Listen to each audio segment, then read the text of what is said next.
Hello everyone, আসসালামু আলাইকুম রহমতুল্লাহ। আশা করছি সবাই ভালো আছেন। আলহামদুলিল্লাহ, আল্লাহর রহমতে আমিও ভালো আছি।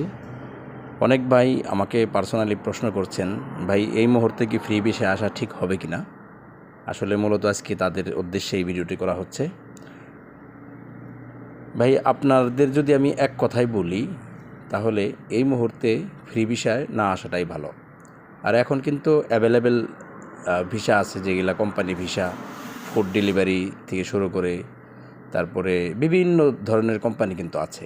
তো আপনি ইচ্ছা করলে খুব ইজিলি অল্প টাকায় আপনি সেই ভিসায় আসতে পারেন, এবং এসে কিন্তু আপনি নর্মালি যে বেতনটা রয়েছে, বেসিক বেতন, সেটাও যদি আপনি পান, তারপরেও কিন্তু আপনি 50 থেকে 60,000 টাকা পার মান্থ আপনি আর্ন করতে পারবেন।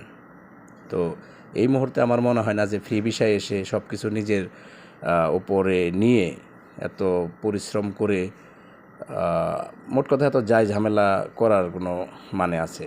কারণ এখন ফ্রি ভিসা আমরা যারা আশেপাশে যাদেরকে দেখছি, অনেকেই নতুন যারা ফ্রি ভিসা এসেছে তাদের কিন্তু প্রচুর যায় ঝামেলা দেখছি। কারণ এইখানে এমন একটা জায়গা, এইখানে ল্যাঙ্গুয়েজ শিখতেই কিন্তু আপনার 6 মাস থেকে 1 বছর চলে যায়। তারপরে রাস্তাঘাট চেনার একটা ব্যাপার স্যাপার আছে। তো সব কিছু মিলায় যদি আমি বলি, আপনার 1 বছর একদম ফ্রি যাবে যদি আপনি ফ্রি ভিসায় আসেন। আর যদি আপনি একটা কোম্পানি ভিসায় আসেন, সর্বোচ্চ আপনি 2-3 দিন হয়তো আপনাকে বেতন না দিতে পারে। এরপর থেকে কিন্তু আপনার বেতন স্টার্ট হয়ে যাবে। তখন আপনি কাজ কম বোঝেন বেশি বোঝেন, ওইটা কোম্পানি দেখবেন, আপনার বেতন কিন্তু যে বেসিক যে বেতন রয়েছে সেটা কিন্তু আপনি পাবেন। তো এই মুহূর্তে আপনারা কেউ ফ্রি ভিসায় না এসে একটা কোম্পানি ধরে কোম্পানি ভিসায় আসবেন। অনেক ভালো ভালো এজেন্সি আছে যারা ভালো ভালো কোম্পানিতে চাকরি দেয়।